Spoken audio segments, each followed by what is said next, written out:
Thank you all for joining us. Um, and welcome to the GAR Hall special event Zoom presentations. We took a little break. We haven't been here since, I think, the end of June, maybe. But we're back. We're excited to have Herb with us tonight. He had done a presentation for us a while ago, so we're very happy to have him. Just a few things. Wanted to let you know that the Historical Society has been presenting these programs. I believe we've done 24 of them since the pandemic. We've had speakers from all over the country, people coming in from all over the country, so it's been a wonderful thing. The society offers these free of charge to everyone, but of course we would gratefully accept your donations. And we do want to thank the Mass Cultural Council, as they have given us a grant, which in part has helped us to sponsor these programs.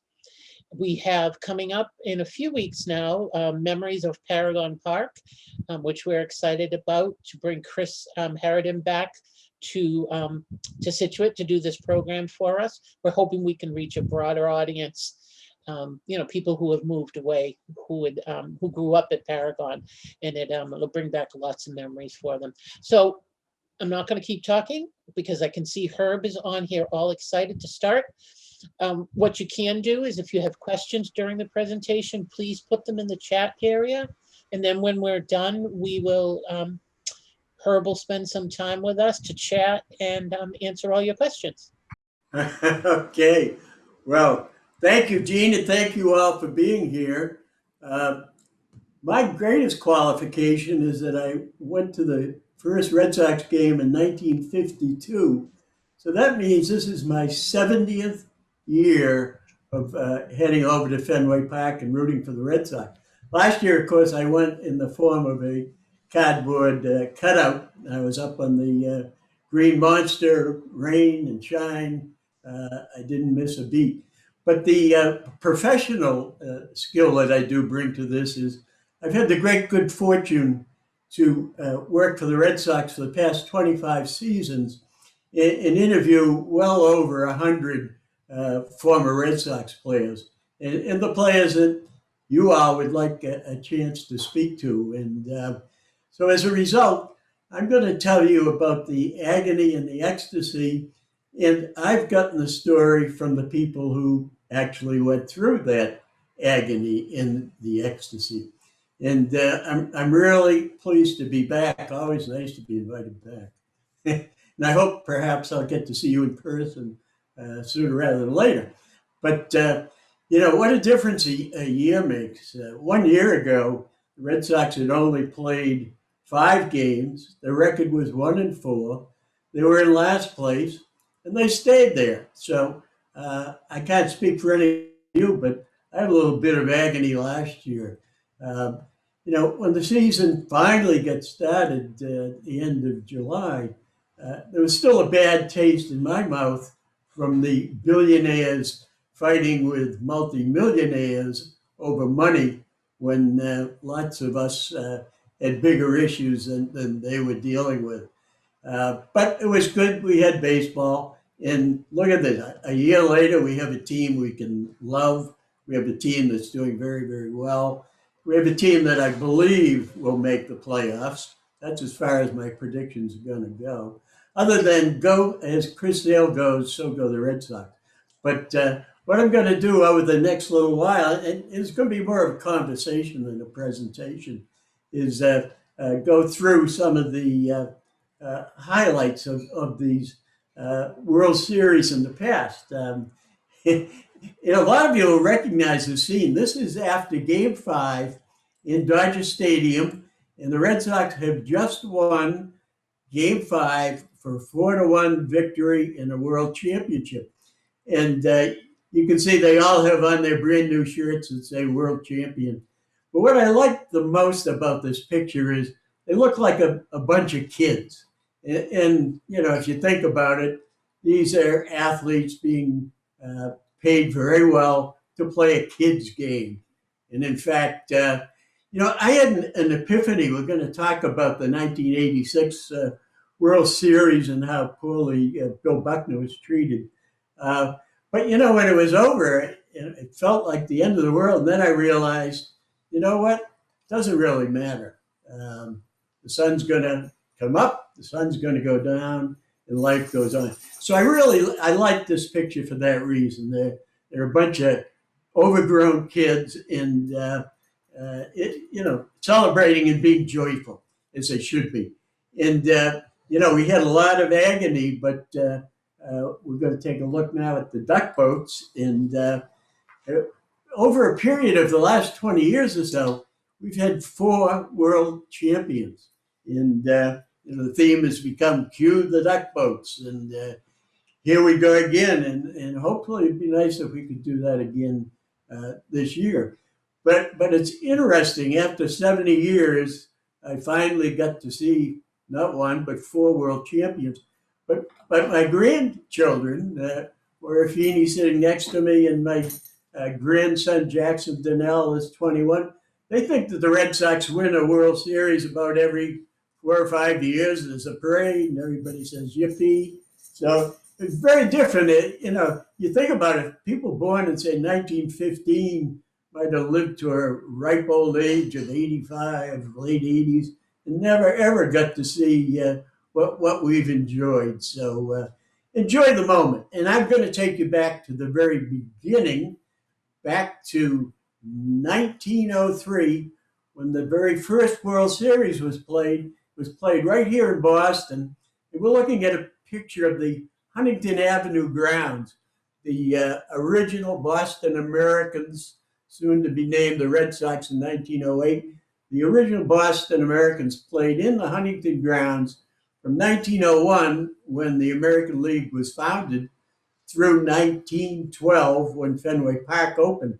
But Huntington grounds here is the site of the very first World Series. The Red Sox challenged the Pittsburgh Pirates, the winner of the National League pennant. And the National League had been around at that point for almost 30 years. So they thought it was pretty funny to be challenged. They thought it'd be over pretty quickly. But happily, the Red Sox won 5-3.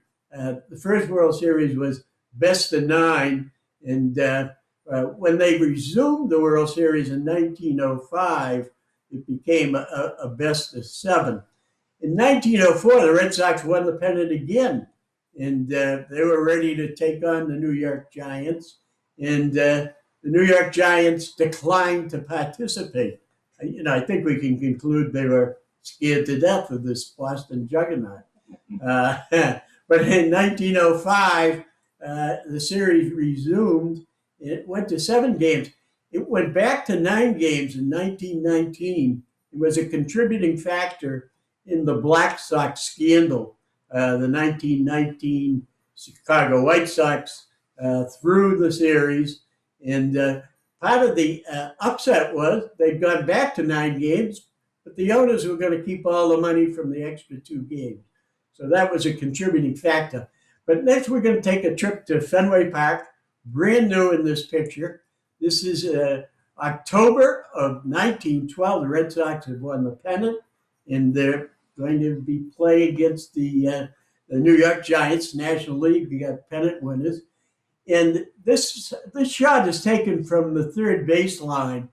And the ballpark had opened in April of that year, right about the time the Titanic sank. And originally it held 25,000 people, which was quite a big arena stadium for the time. And they were so successful, and the World Series was such a big deal, they added another 5,000 seats. And we're looking from behind those seats. And, if you look at the ballpark, you see kind of a funny angle of the seats down the left field line. That's because they were put in as almost an afterthought so they could get more people into the stands. And even though this park was totally rebuilt in 1933 when Tom Yawkey bought the Red Sox, the basic footprint is still the same.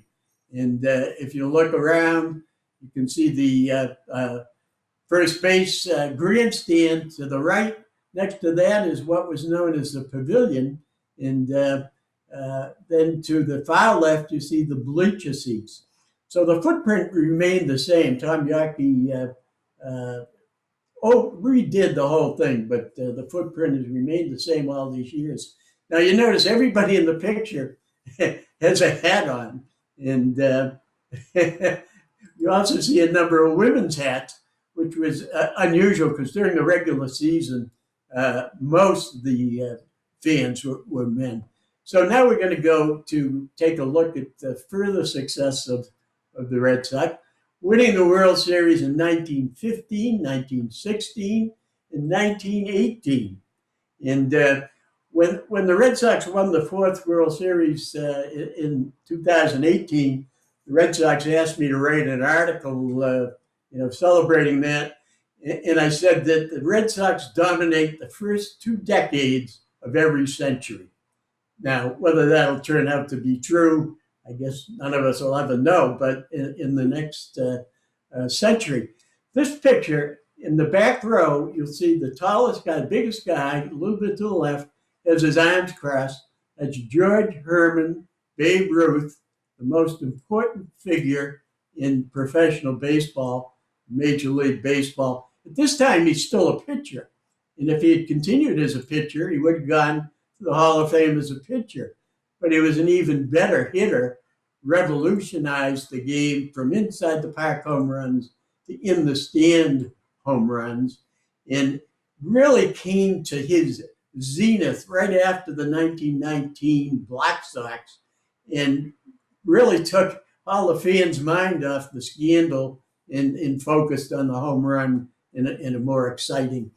Now, we have some lean times. We're going to skip right over the 20s and the 30s. Might have been roaring in some areas, but not for the Boston Red Sox. And we're going to go all the way past World War II to 1946 in the World Series against the St. Louis Cardinals. And the teammates, and some of you may have read the David Halberstam book, and if not, I would recommend it if you're interested. We can see Ted Williams on our far left. He's got his arm around Bobby Doerr, and to Bobby's left is Dominic DiMaggio, the younger of the 3 DiMaggio boys, Vince, Joe, and Don, to be starting center fielders in the major leagues at the same time. And what's interesting about the picture is Ted didn't smile like that an awful lot. But the other point is, Ted was very mercurial. He'd fly off the handle. I was actually at a game when he was spitting at the fans. And Bobby Doerr, he had known since they were 18-year-old ball players in San Diego. And Bobby was the exact opposite. He was, gentle and even-tempered. And he sort of kept Ted anchored to the field. Otherwise, he was kind of like helium. He could have drifted off the ionosphere. But Bobby, really kept him grounded. And, most of Ted's problems with the fans and the writers came in the 1950s because by then, Bobby had left the team. He retired in the early 50s. So did Dominic. And missing from this picture is the other teammate, Johnny Pesky. Johnny had left. So he didn't have any of his friends around. He only had one roommate, Broadway Charlie Wagner, and he had retired. So he roomed alone, an exception at the time. So I really think that he missed the company of his companions from the West Coast. And I had the great privilege of watching him play from 1953 to his retirement in 1960. And I have to tell you, he was the most charismatic player I have ever seen. And obviously, I've seen and met and interviewed a lot of charismatic players. But, I remember my mother taking me to a game and there are 12,000 people there on a Tuesday afternoon. And Ted comes up in the 8th inning, hits a ball into the bullpen, strikes out, or pops up with a ball going 500 feet in the air. He'd do something dramatic. And as soon as he was done, everybody got up and left. And I said to my mother, "Where are they going?" Here I'm 10 years old. You don't leave a game till it's over. And she said, "Well, they all came to see Ted. That's his last at bat, so they're going home." And I've never seen that again. I don't think we will ever see it again. And I interviewed and got to know both Bobby Doerr and Dominic very well. Ted, I talked to. Ted didn't like to be interviewed. I was Boston Red Sox, associate, but I was still a media as far as he was concerned. But he had a lot more important things to do than talk to me.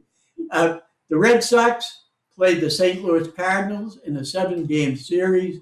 Unfortunately, they lost in Game 7, and they were the better team, most people felt. But, the better team does not always win. Tip your hats to the St. Louis Cardinals.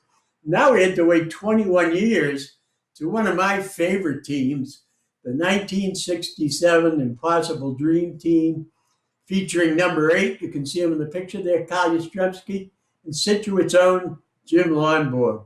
And the reason I like this picture particularly is in the far left, you can see a little kid with number 23. Dick Williams was the manager, and that's Ricky Williams, who was the bat boy. And number 2 is Mike Andrews, who went on to be the head of the Jimmy Fund for many, many years. And 22 is Mike Andrews. And coming in is Joe Foy, who was the third baseman. But, Dick Williams was a taskmaster. He was a drill sergeant. In fact, not Dick Raditz, but Gary Bell said, we were the most united team in the history of baseball. We were united in our hatred of Dick Williams. And he wasn't kidding. But I interviewed Dick. He was an interesting guy. But he told me he had managed the Toronto AAA team in 1965 and 1966 for the Red Sox. And he had 4 kids, but couldn't afford to bring them to Toronto with him. But his wife Norma had him bring Ricky and spend the summer with him. He never told anybody, but he and Ricky lived in the manager's office and existed on peanut butter sandwiches. And if Ricky had a play date, they brought him over and ran around Exhibition Field. So there was a human side to Dick Williams, and I've always liked that story. Ricky went on to work in the big leagues as a pitching coach, and so the '67 team again played the Cardinals. Kind of ironic. 21 years later, took them to 7 games. Jim Lonborg was starting pitcher in Game 7, and he had pitched a one-hitter in Game 2, and then in Game 5 when they were down 3-1, he won Game 5. He pitched Game 7 on only 2 days of rest, and he ran out of gas about the 5th, 6th inning. And I said to him, supposing it had rained and you had an extra day of rest, how do you think it would have turned out? And he, being the gracious fellow that he is, said Bob Gibson, who was the opposing pitcher, would have had another day of rest too. So I don't put too much faith in that. And the players, I've interviewed almost all the significant players on that team. They're all about my age and contemporaries, and they're all good guys, regular guys. And they all said, after the last Game 7, they were heartbroken. Carl Yastrzemski was crying in the locker room. And they said they woke up the next morning and said, wait a minute. We thought we'd win, and it would have been great to win. But when the season started, we were 100-1 underdogs. Nobody thought we were going to do anything. And, the year before, they took a good crowd, was 10,000 fans. And by August, when the town had fallen in love with them, they were drawing 30,000 fans. So they very quickly got over their disappointment. And now we're going to flash ahead 8 years to 1975. And here we see the Goldust twins. That's Fred Lynn on our left, and on our right, Jim Rice, 2 of the greater Red Sox players. And if Fred Lynn had stayed in Boston, I think he perhaps would have made the Hall of Fame. And Fenway Park was just perfect for him. And after he left and went to Los Angeles and then on to Baltimore, his career was never the same. But Jim stuck around, and Jim was the only guy, along with Dwight Evans, who played in this 1975 World Series, who also played in the 1986 World Series. Now, let me amend that to say Jim was the only member of the team along with Dwight because he had broken his wrist in a game in late September, and he could not play in the World Series. And so we have the situation where, in 1967, Tony Canigliaro had been hurt. They played without him. In 1975, Jim Rice had been hurt. They played without him.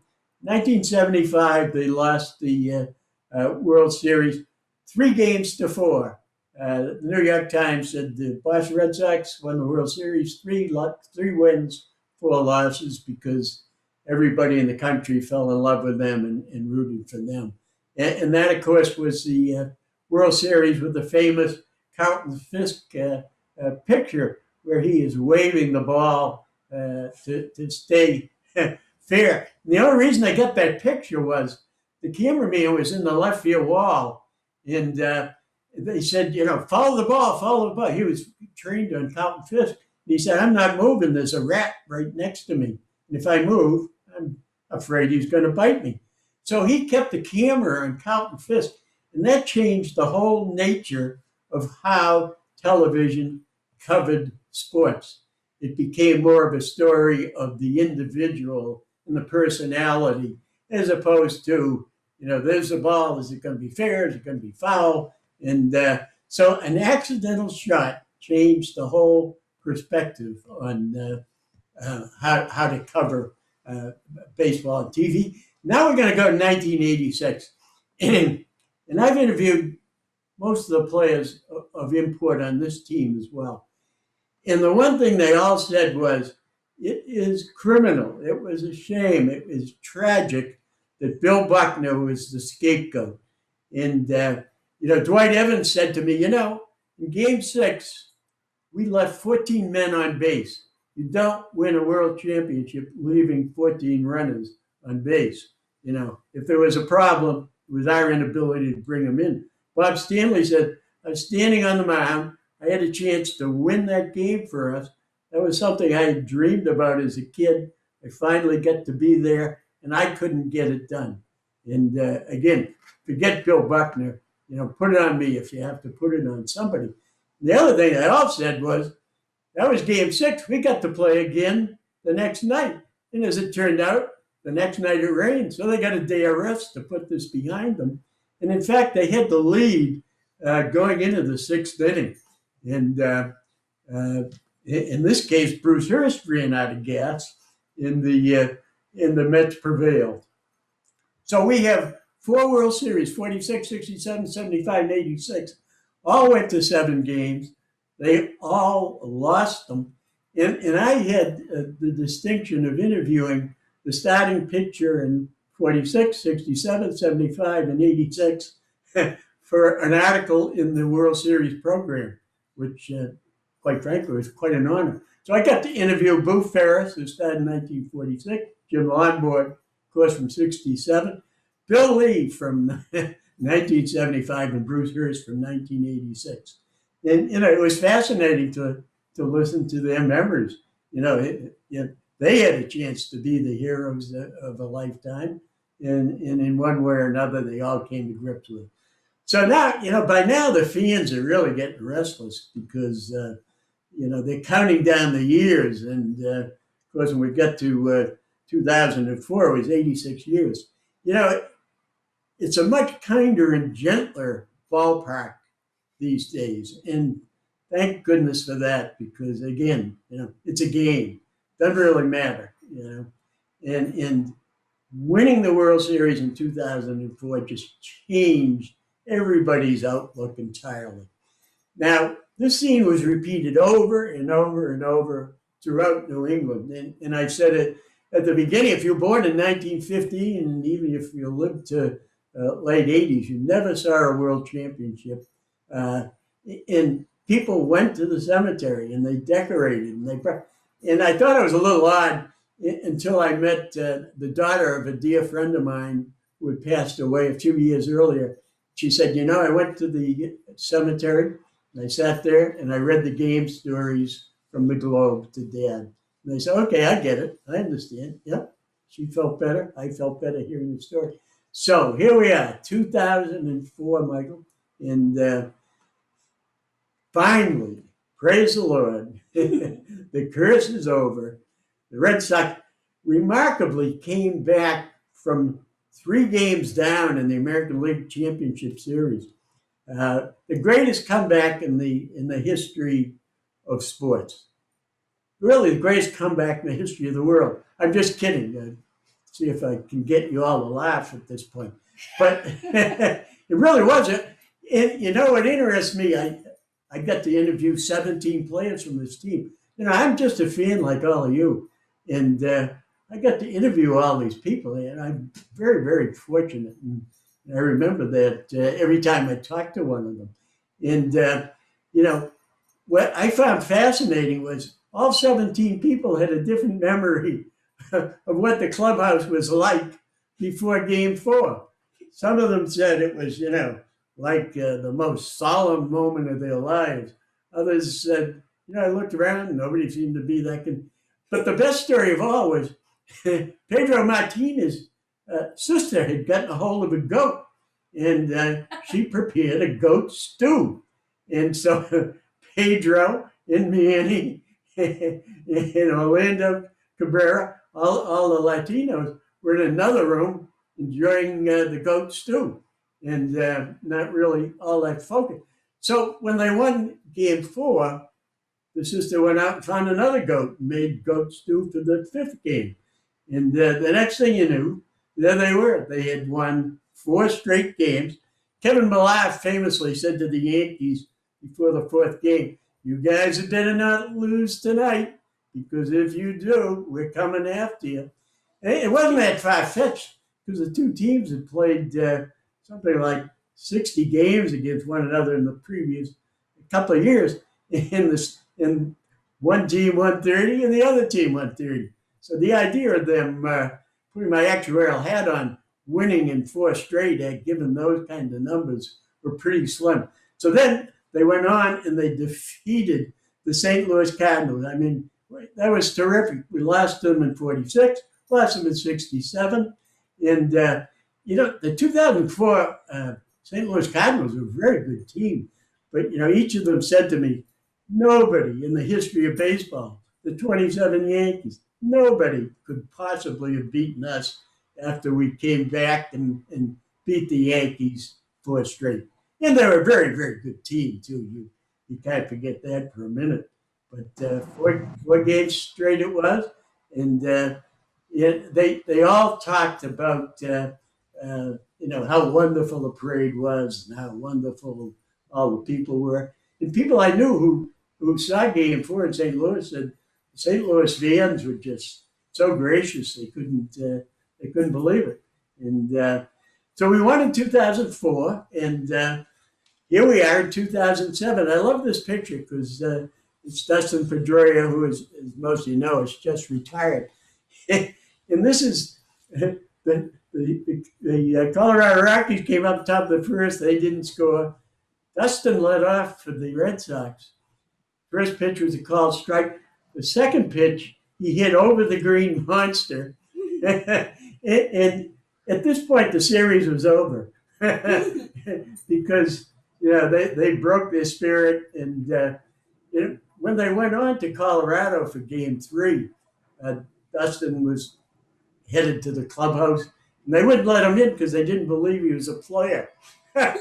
He's only about, well, they list him as 5'9". He's about 5'7". And so Dustin said, if you look behind him, the picture, Jeff Francis has his back turned to, he's walking back. He said, well, I am a player, and if you ask Jeff Francis, I think he'll remember me. Straight line, and they won in 4 straight. So here we had 2 World Series, 8 straight wins. Not shabby. And then, you know, the next time, the 2013 team, one of my favorite teams in a lot of ways. And Dan Shaughnessy named them the improbable dream team, not to take anything away from the 67 Red Sox. But when the season started, nobody thought they were going to win anything. They went out and signed all these 30-something year guys to $13 million contracts, and everybody just shook their head. Well, the reason I'm so particularly fond of them is they're all good guys to talk to.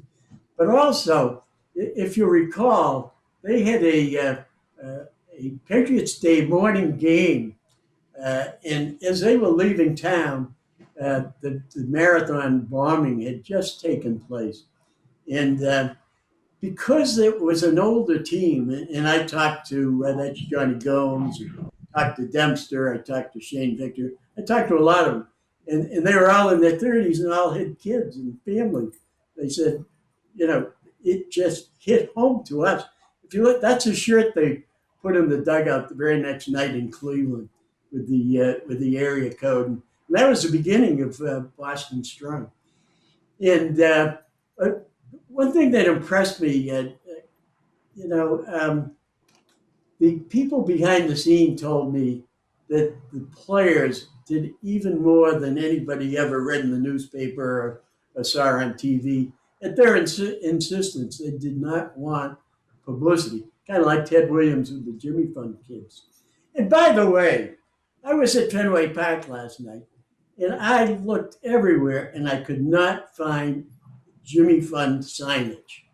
Now, if somebody's going to tell me there's a sign up in the left field wall about the Pan Am Challenge, and I know they raise probably the most money for the Jimmy Fund, but I think that's outrageous.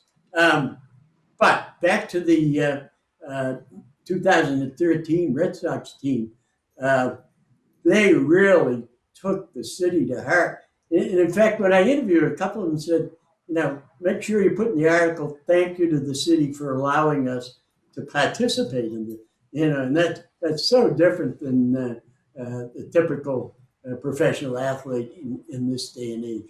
So they'll always have a special place in my heart. Which brings us to 2018.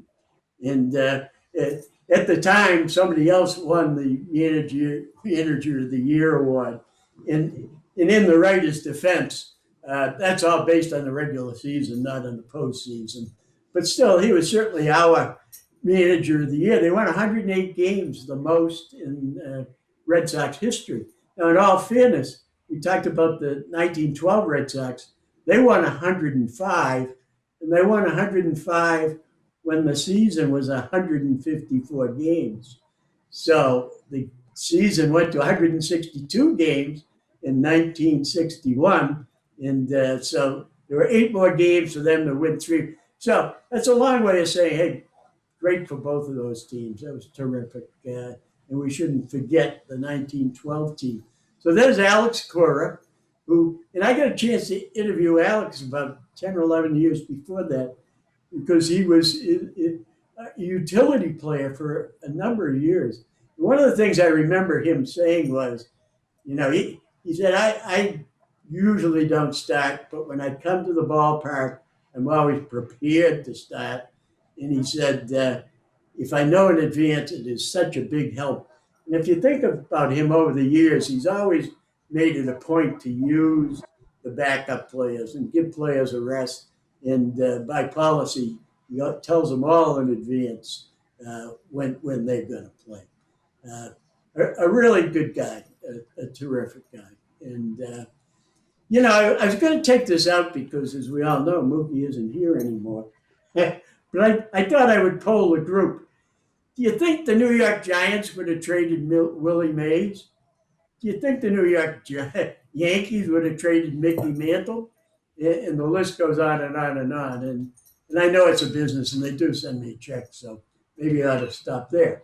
But I'll, quite frankly, never get over losing a future Hall of Famer. But there you go. There's Clayton Kershaw walking off the field. He's lost again in the postseason. And our Red Sox world champions. And so over the years, we've been 13 World Series. We won 9 of them. We won 5 straight, lost 4 straight, and then won 4 straight. So as I said at the very beginning, there's a lot more ecstasy than there's been agony over the years. And I think we're at a point where we're going to take some questions, and maybe after we do the question, we talk some about the current team because that's always important, and whether you think they're going to. Oh my goodness, they're going to win the World Series this year. But let's move on to the questions, and thank you again for being here. Does anybody have any questions? You can unmute yourselves. I don't see anything in the chat right now. Okay. Well, I answered everybody's question. That's a good thing, Gene. That is a good thing. Any questions before Herb goes on a little bit? Nope. All right, Herb. Thank you for having me. Oh, what do you think of Sale coming back? What do I think? Oh, of Chris Sale. Yeah. And as I said at the beginning, so goes Chris Sale, so goes the Red Sox. So far he's looked very, very good in his rehab. Looks like he will have two more, and if they go well, then we'll see him. Red Sox are headed out of town after tonight. When they come back in 2 weeks, I think we'll see Chris Sale. And if Chris Sale can contribute anywhere near what he has in the past, then I think there'll be a formidable contender for the World Championship. If he does not, they don't have enough pitching at this time to get it done, in my opinion. They have enough pitching to make the playoffs, but they don't have enough pitching to go deep and to win a world championship. Herb, Yes. do you think the Red Sox are going to make a significant trade this year before the July 31 deadline? And if so, who do you want to scare us with that they're going to trade? Well, I would be delighted if they would to sign Anthony Rizzo, who's the Chicago Cubs first baseman. He was originally a Red Sox player, and he was in the trade before he ever got to the big league. Adrian Gonzalez, who was a big stiff, but the Chicago Cubs under Theo Epstein picked him up first chance they got. That's Anthony Rizzo, and he's been a terrific player for them. He was a key player when they finally won their world championship. And I know they would like to get him. I know they've rebuilt the farm system, and they're hesitant about all of a sudden giving up a lot of prospects. But he would be ideal because if you look at their first base production, it's among the very worst in the major leagues, and Anthony would step right in and fix that. Now they're also bidding for Scherzer, the great Washington Nationals pitcher, but so are 7 other teams. And particularly, if Chris Sales is coming back and Houck is going to be as good as he's looked, I don't know how badly they need Scherzer. Although, anytime you can have a future Hall of Famer on your team, of course you grab him. And the other thing I would point out is they changed the trading deadline this year. This year it is the 30th, and I believe it's at 4 or 5 o'clock in the afternoon to prevent this madness of trades at 5 minutes of midnight and the commissioner trying to figure out whether, in fact, they got in under the wire. So yeah, the deadline is tomorrow afternoon, I believe at 4 o'clock.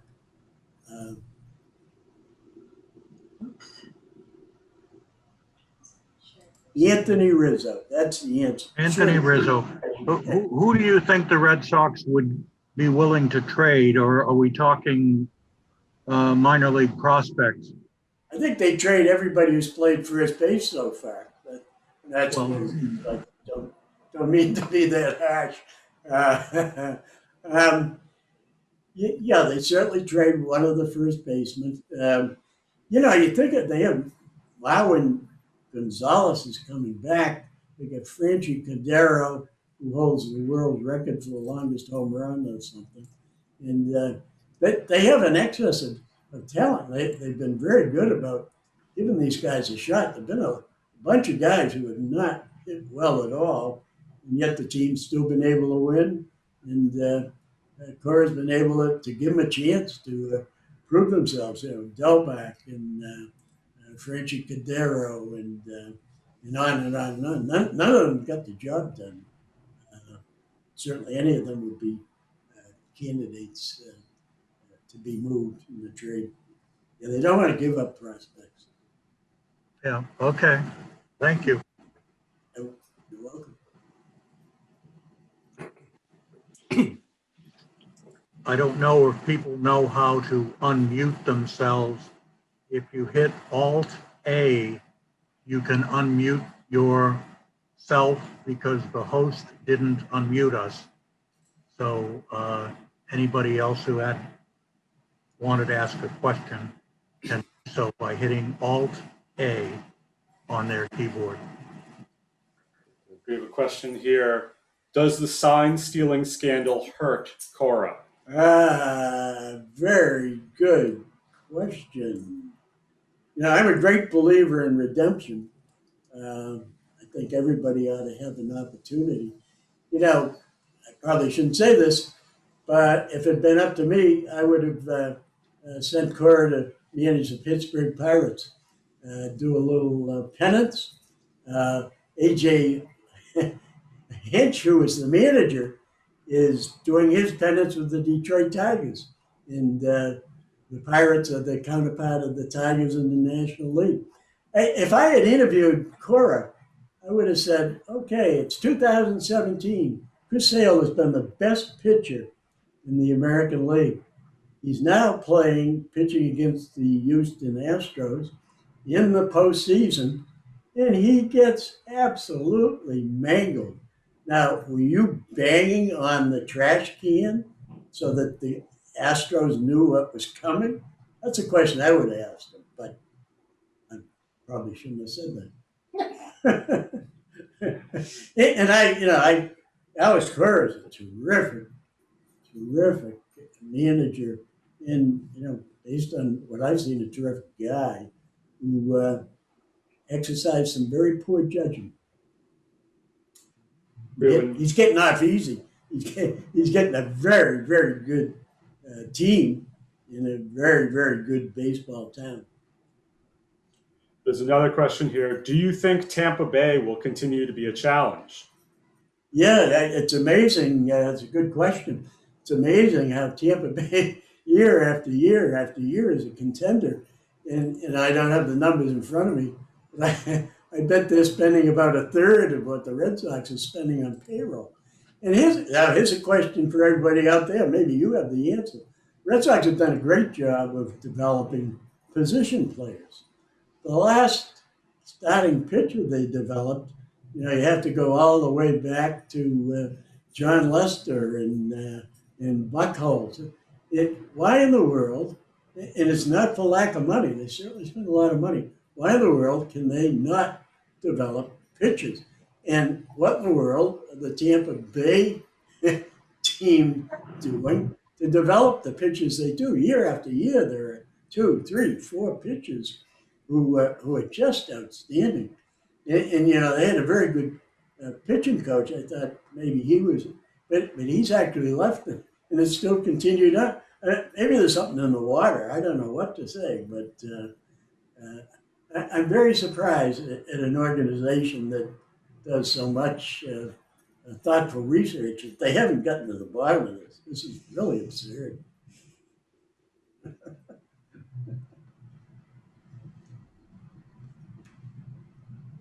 Yeah, If there's anybody from the Red Sox front office listening, all of those things I said, I was just sort of kidding. No, I meant every word. I don't see any other questions in the chat. Anybody else? You all have got the ability to unmute yourselves, so if you want to ask a question. But Herb, you said you wanted to go on about the future, or?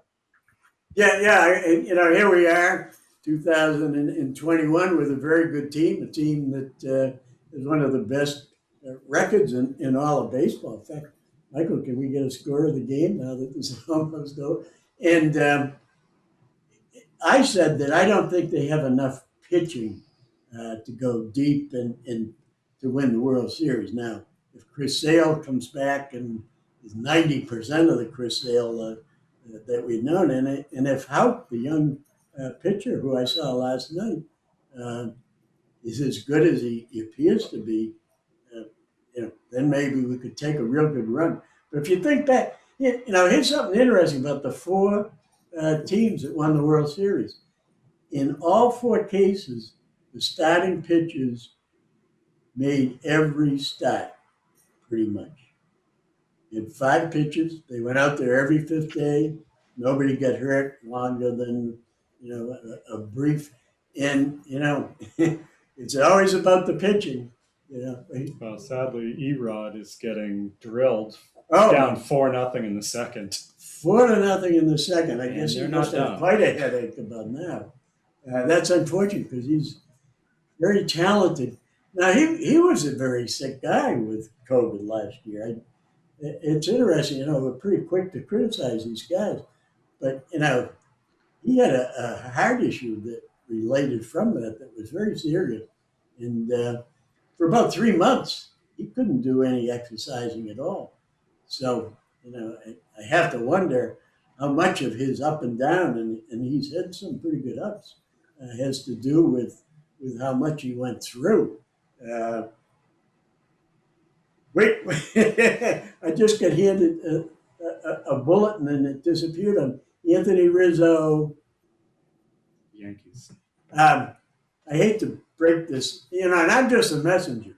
I don't want any of you remembering badly, but Anthony Rizzo has been moved from the Cubs. He's been moved to the Bronx, to those horrible people, Unofficial, yeah. the Yankees. And how unfortunate. And wow, that's they're losing 4-0. They lost Anthony Rizzo. How about some good news, Michael? Let's send them out and don't come back till you have some good news to share with these nice people. Olympics are still on. He's looking.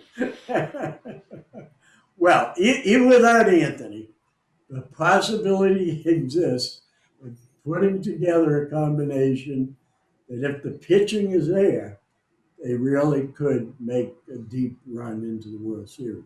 It's early to to make any predictions other than tongue in cheek about whether they would win or not. I mean, what's really amazing is what the San Francisco Giants have done. Nobody thought the Red Sox were going to do anything, and the Giants have the best record in baseball. And as I mentioned, I've interviewed well over 100 former Red Sox players. Gabe Kapler is the manager of the San Francisco Giants, and he was on that 2004 World Championship team. And of all the players I've interviewed, he was my first new age interview. I said, Gabe, I'd like to talk about the highlights of the 2004 season from your point of view. And he said, I don't believe in highlights. Whoa, wait, hold on here. He said, no, life is on a continuum, goes along, goes along, goes along. And it's only much later that we realize these were highlights, this was a highlight, that was a highlight. So take that for what it's worth. He also won the cookie-thon in spring training, Gabe Kapler.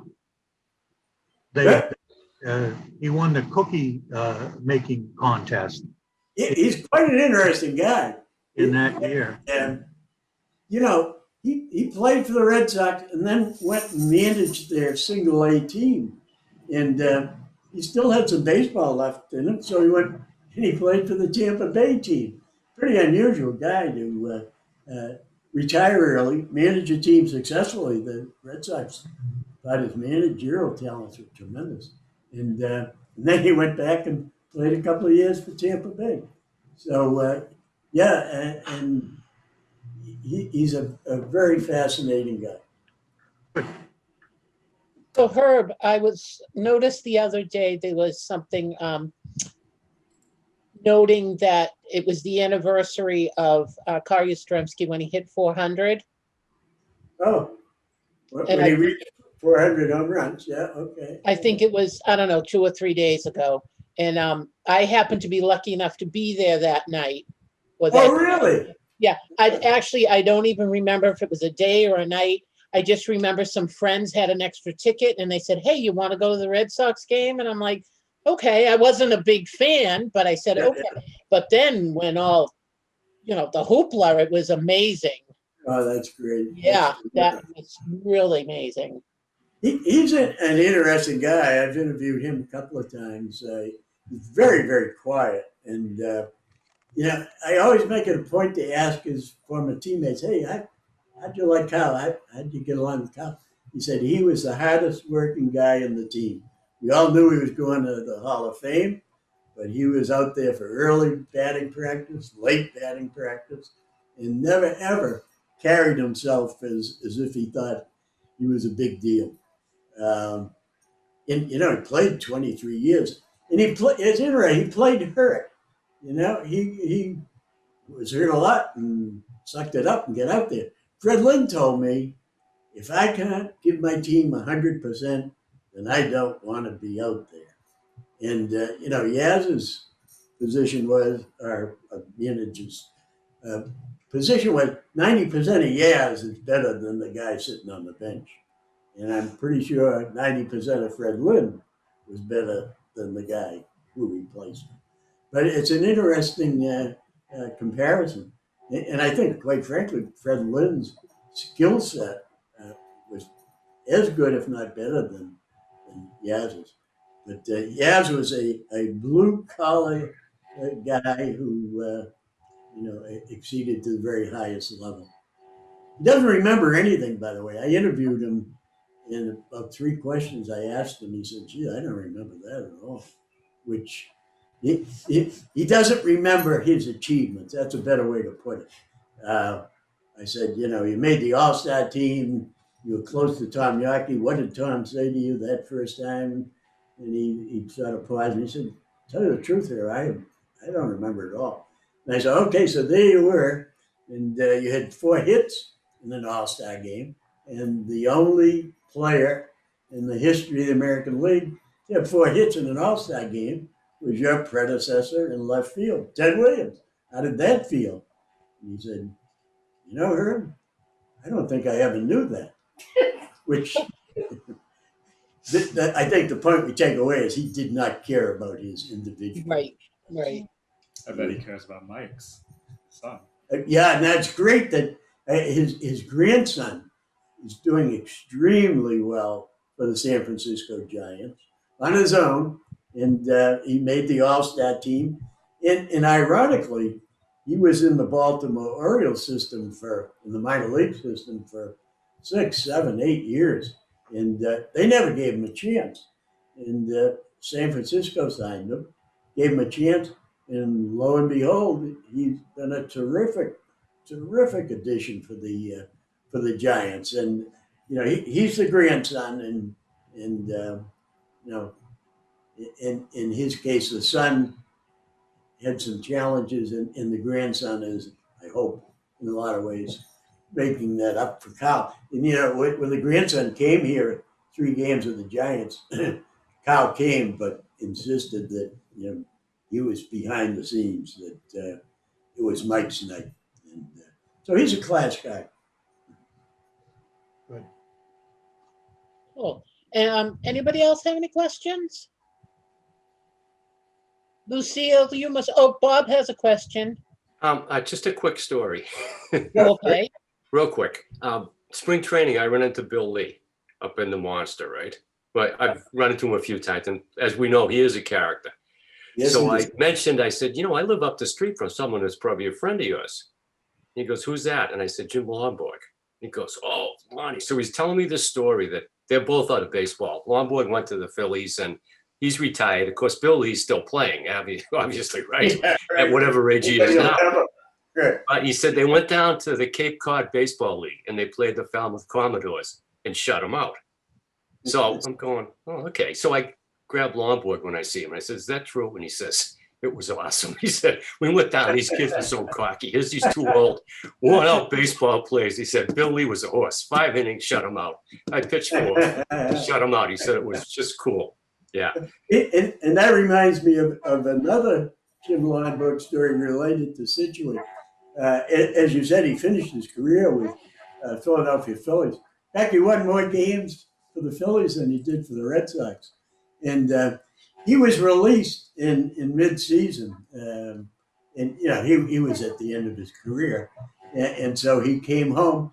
He said, I was in great shape. So I signed up for the Scituate town team. Yeah.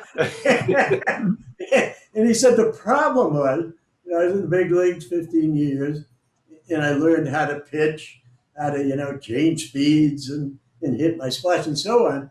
But these guys would get out of their pickup truck and swing at the first thing I threw. So everything I learned wasn't any help at all. But I thought that was great that he loved baseball enough and felt that way about the town that, hey, well, I'm in shape.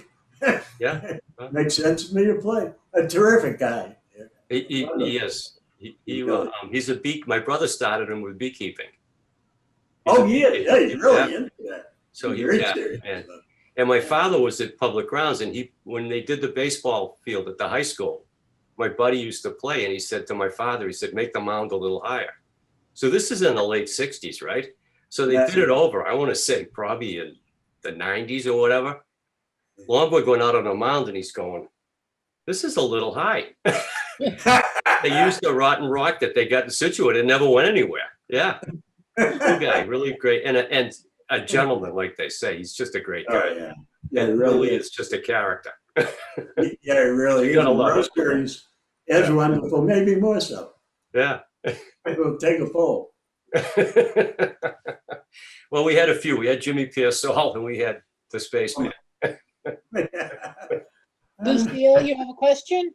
Yeah, I just have a comment for her. First of all, thank you very, very much. I am amazed at your wealth of knowledge, and I want to know, how do you keep your finger on everything? What are your sources? How, you know what's going on behind the scenes.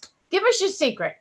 Well, yeah, as I said a couple of times, I've interviewed over 100 and I think the last time I counted 130 former Red Sox players, all the way going back to Bobby Doerr from 1937, and then through guys like Johnny Gomes, we saw in the Flying Hawaiian. So, you know, I've got like 70 years of history from the players who made that history. And, you know, they're all very forthcoming. You know, they give me information in 3 kinds. 1, to go into the article. 2, for deep background. You know, you can never print this, but so-and-so had a problem. It'll help you understand why things. And then the 3rd is, if you ever say I said this, I'll come after you and I will hurt you. And those stories, you know, I generally don't tell anybody. I see. All right. Okay, thank you. So that's a principal source, and a lot of reading, and of course on the internet. You But I can mean, find. today, right now, like if there isn't a book written about that person, how do you know what's going on? Well, if I've interviewed them, my articles are like mini biographies. I see. Yeah, and so I go back to, when did you first decide you were going to be a professional ball player? And about half of them say, I always thought I would be a professional ball player. Yeah. Now Fisk said, I thought I would be a professional basketball player. He said, I got a scholarship to UNH and reported to the basketball team. When I saw everybody else jump, I said, I think maybe I ought to pursue that baseball thing. So most of them from day one think about that's what they're going to do. Well, Yeah. thank you. It was just so enjoyable. I loved it. Of course, Thank you. I've never been the same since the Dodgers left Brooklyn. You know, I can't talk about that one. Yeah, never should have happened. Terrible. Never. Mortal sin. Was about money. Hey, yeah, it's always about money. Yeah. Well, thank you so much. Well, thank you. It's very nice.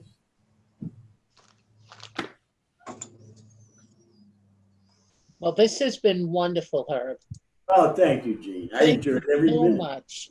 Anybody else have any final comments? Or Herb, do you have any final words words of wisdom you'd like to leave us with?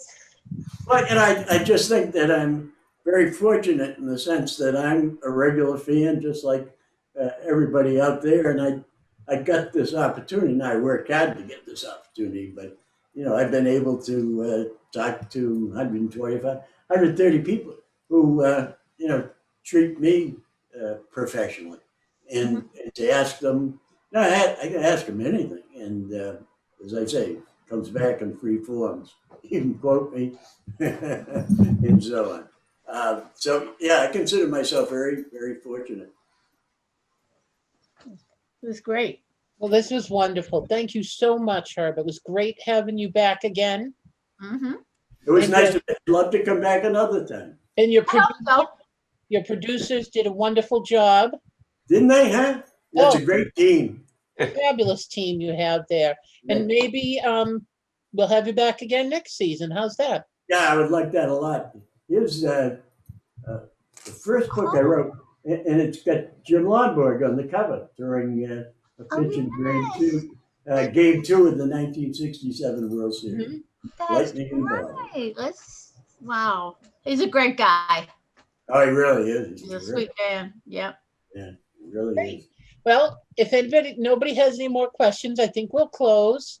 Right. And thank you, everybody, for joining us. Thank you, Herb. Bye. Well, My pleasure. Thank you, Thank Jean. you. we'll, Thank you. Thank you, Herb, very much. Entirely welcome. we'll see everybody back here in a couple of weeks, hopefully for Paragon Park. Yeah, excellent. Don't want to miss that. All right. Good night, everyone. Thank you. Good night, Jean. Thanks, Herb. Thank You're you, welcome. Herb. Be well.